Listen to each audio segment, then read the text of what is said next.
Hello everybody and welcome to Strasbourg for our September session. Not just the beginning of the new year here in the European Parliament, but of course the beginning of a whole new mandate. So all very exciting.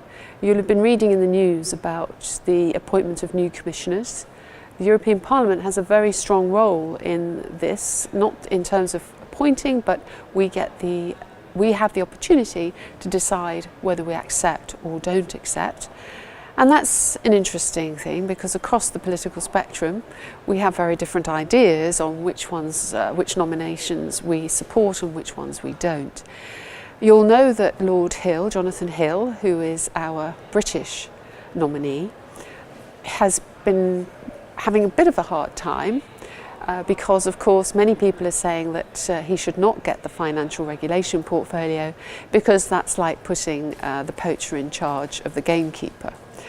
I of course disagree with that. I think Jonathan Hill is an extremely good, competent, and he's a great operator politically, albeit it's true, we hear the criticism that he's not been elected and so many of the commissioner designates haven't been. But I think he's a good choice for the UK and of course I support him. So I'm trying to make sure that I can gather support for him and at the same time make sure that we're supporting the right nominations from other countries. So I've met with a couple of the commissioners and I've got several more to go through in the next couple of days. For my constituents in Gibraltar, I'm delighted to tell you that I have met Senor Cañete, and we had a very brief discussion about Gibraltar and he has promised to be helpful in the future, so I will certainly be looking at dealing with that with him in the future. Well, apart from all the buzz around which commissioners are going to get which portfolios, there's not been an awful lot going on in Strasbourg this week because we don't have much coming to final vote on legislation. A lot of talk about Russia-Ukraine. And indeed yesterday we had a historic tie-up by video with the Ukrainian Parliament, and we voted simultaneously on the Ukraine-EU agreement.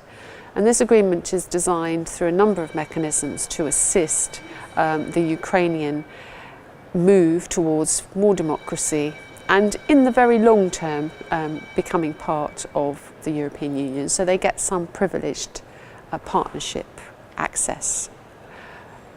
And really this was, whilst yes a historic moment, I think that's really not hyperbole because we've never done this before, and it just shows the power of digital communications that two parliaments can vote at the same time.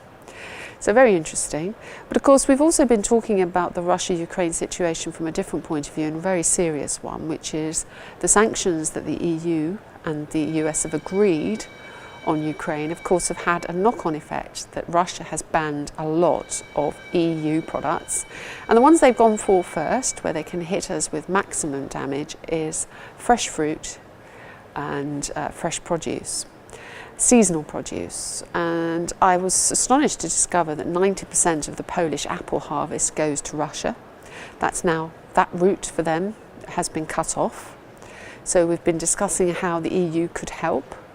At the moment it's not really affecting us as consumers in the UK, but you think about the amount of Russian milk that Polish milk that goes to Russia, and you still start to be able to see that there could be a price deflation here in the UK. Great for we consumers, but spare a thought for farmers, because if gate prices go down much further on milk, we really are going to be having a problem in terms of viability of the dairy industry yet again in the southwest, and that's something I'm keeping a lookout for. So very serious discussions on that and how we're going to get the money to support farmers across the EU.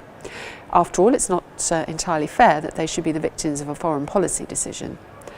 And secondly, I think something interesting happened this week for the southwest. Lots of horse owners I know amongst my constituents, including me, where there's been a new piece of regulation on horse passports.